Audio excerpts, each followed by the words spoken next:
Sebelum melanjutkan, jangan lupa subscribe dulu, terima kasih. Bab 297 Pembentukan Ilusi. Pintu masuk ke makam kaisar sudah terbuka. Belum lagi yang lainnya, bahkan Chu Feng pun sangat gembira. Karena tidak ada seorang pun yang tahu bahaya apa yang ada di dalamnya. Namun, mereka sangat menantikan harta dan peluang apa yang ada di dalamnya. Pada saat itu, semua orang mengarahkan pandangan mereka ke arah Chu Feng dan menunggu perintah komandan untuk mengizinkan mereka masuk dan menemukan harta karun yang telah lama ditunggu. Asteris melihat itu, Chu Feng tidak berbicara karena dia tidak ingin mendengar suara vulgar dari spiritualis dunia yang mesum itu. Jadi, dia sedikit mengangkat lengannya, lalu tiba-tiba menurunkannya. Memasuki. Setelah Chu Feng memberi perintah, seluruh pasukan istana Pangeran Qilin menyerbu ke pintu masuk makam kaisar. Harus dikatakan bahwa pasukan istana Pangeran Qilin benar-benar terlatih dengan baik.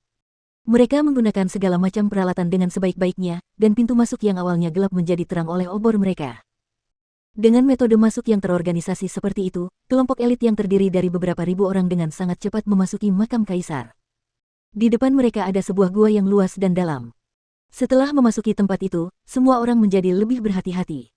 Tidak ada seorang pun yang bergerak sendiri, dan mereka sepenuhnya mengikuti perintah Chu Feng. Chu Feng, pintu masuk makam kaisar ini sama sekali tidak rusak, jadi sangat mungkin kita adalah orang pertama yang memasuki tempat ini. Kau harus beberapa kali lebih berhati-hati karena mekanisme di sini juga sama sekali tidak rusak. Jika mereka diaktifkan, mereka pasti akan menuju kalian semua. Egi mengingatkan dengan serius setelah melangkah maju beberapa saat. Chu Feng juga menemukan bahwa area itu berbeda. Area itu terlalu besar. Setelah berjalan maju selama beberapa jam, mereka masih belum mencapai ujungnya. Semakin mereka berjalan, semakin luas tempat itu. Pada akhirnya, seolah-olah mereka berjalan ke dunia bawah tanah yang tidak memiliki ujung atau batas. Chu Feng hanya bisa mengandalkan kompas roh dunia untuk menentukan jalan mana yang harus ditempuh. Namun, Chu Feng tidak tahu bahwa itu hanyalah permulaan. Saat Chu Feng dan yang lainnya berjalan seperti itu, mereka seperti berjalan ke dunia yang tak terduga. Mereka sangat waspada dan bergerak seolah-olah mereka akan mendirikan kemah setelah setiap langkah. Mereka terus maju di dunia yang sangat luas itu. Waktu berlalu sedikit demi sedikit, dan perlahan, bahkan pasukan terlatih dari istana Pangeran Qilin pun tidak dapat menghindari perasaan putus asa. Mereka berpikir, apakah dunia bawah tanah ini tidak akan pernah berakhir? Namun, untungnya, perubahan muncul pada hari ke-10 mereka memasuki tempat itu. Di dunia gua yang luas, cahaya muncul di depan mereka. Itu adalah kota yang sangat besar. Dinding batu berwarna putih, istana yang indah, tembok kota yang tinggi dan besar, gerbang yang lebar dan besar. Kota seperti itu muncul di dunia bawah tanah pada saat itu. Pada saat itu, semua orang menjadi sangat bersemangat. Siapa yang menciptakan kota seperti itu di dunia bawah tanah yang luas? Orang macam apa yang tinggal di sana? Atau apakah ada harta karun yang tersembunyi? Berpikir sampai ke titik itu, semua orang tidak dapat lagi mengendalikan emosi mereka yang meluap-luap. Melangkah maju, mereka menyerbu ke arah kota karena setelah 10 hari tergesa-gesa tanpa henti, kota itu seperti sinar matahari terbit dan itu membuat orang-orang melihat harapan. Namun, ketika ribuan orang menyerbu ke dalam kota, Chu Feng mengerutkan kening. Ia terus merasa bahwa kota itu sangat aneh, tetapi ia tidak dapat mengatakan bagian mana yang aneh. Karena ia melihat begitu banyak orang melangkah masuk ke dalam kota tetapi tidak terjadi apa-apa pada mereka, pada akhirnya, Chu Feng juga memutuskan untuk memasuki kota untuk melihatnya. Namun, segera setelah dia melangkah masuk ke kota, Chu Feng merasa ada yang tidak beres.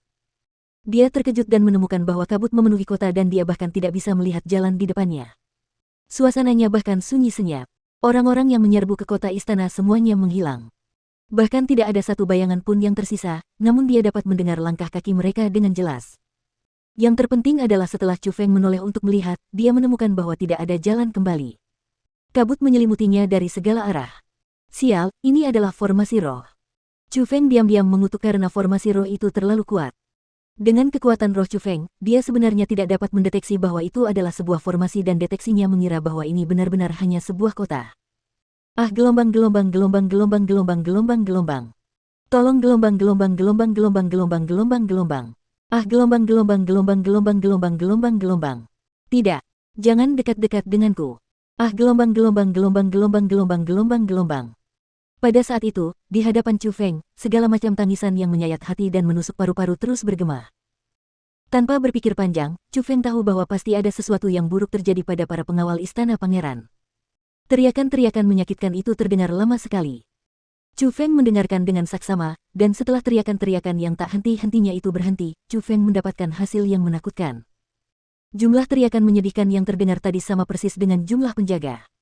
Itu juga berarti bahwa semua orang yang datang ke sini, selain dia, sangat mungkin menghadapi situasi yang tidak mereka duga. Egi, apa yang harus kulakukan? Dalam formasi roh ini, aku tidak bisa merasakan apapun. Aku bahkan tidak bisa menemukan jalan kembali. Chu Feng saat ini bisa merasakan semburan dingin yang menusuk tulang. Itu bukan dingin biasa. Itu adalah aura kematian. Aura kematian saat ini sedang mendekat dan memakan tubuhnya. Itu membuatnya merasa panik saat dia buru-buru meminta bantuan Egi. Jangan khawatir. Kalau tebakanku tidak salah, ini bukan formasi roh biasa. Sepertinya lebih seperti formasi ilusi, kata Egi. Formasi ilusi. Apa maksudnya? Chu Feng bertanya dengan cepat. Itu berarti bahwa jika kamu ingin melewati formasi ini, teknik formasi roh yang kamu pahami saat ini tidak dapat menguraikannya. Dalam formasi ini, Anda akan menciptakan ilusi. Ilusi-ilusi itu akan menindas pikiran Anda. Jika Anda dapat menahan penindasan itu, Anda akan dapat melihat melalui semua yang ada di depan mata Anda, lolos dari kabut yang mengelilingi Anda, dan meninggalkan tempat ini. Namun, jika kalian tidak mampu melawan penindasan pikiran, kalian akan menjadi sama seperti orang-orang sebelumnya, dan kalian akan mati di sini. Egi menjelaskan. Lalu apa yang harus kulakukan? Mengapa aku belum menciptakan ilusi apapun? Chu Feng merasa bingung. Fenger. Namun tepat pada saat itu, tiba-tiba, sebuah panggilan terdengar dari dalam kabut. Setelah mendengar suara itu, tubuh Chu Feng tidak bisa menahan gemetar karena suara itu begitu familiar. Ketika dia mengarahkan pandangannya ke asal suara itu, bahkan dia tidak bisa menahan rasa terkejut. Di tempat itu, puluhan sosok perlahan mendekat dan mereka semua adalah wajah-wajah yang dikenal. Mereka adalah orang-orang dari keluarga Chu. Mereka adalah anggota keluarga Chu yang sudah meninggal, dan orang yang memimpin mereka adalah ayah Chu Feng. Ayah, kenapa kalian semua ada di sini? Saat melihat ayahnya sendiri, Chu Feng begitu emosional hingga air mata panas memenuhi rongga matanya. Tanpa berpikir apapun, dia bergegas ke arahnya. Chu Feng, jangan pergi. Itu hanya ilusi. Namun, tepat pada saat itu, suara Egi terdengar di benak Chu Feng. Ilusi. Chu Feng tiba-tiba terkejut. Ketika dia melihat kembali ke ayahnya, dia terkejut menemukan bahwa ayahnya dan anggota keluarga Chu lainnya memegang pisau tajam di tangan mereka dan menekan jalan mereka ke arah Chu Feng. Kecepatan dan kekuatan mereka berada di puncak alam mendalam. Asteris hus-hus-hus saat menghadapi serangan dari mantan keluarganya, Chu Feng benar-benar tidak tahu harus berbuat apa. Dengan kekuatan Egi, saat menghindar, dia bertanya, ayah, apakah itu kamu? Berhenti. Aku Chu Feng. Dasar bodoh. Sudah kubilang itu ilusi. Kau masih bertanya. Jangan ragu dan cepat bunuh mereka, atau dengan kekuatan mereka, mereka akan menjadi lebih kuat bersama kesadaranmu yang keruh. Egi memperingatkan dengan tegas.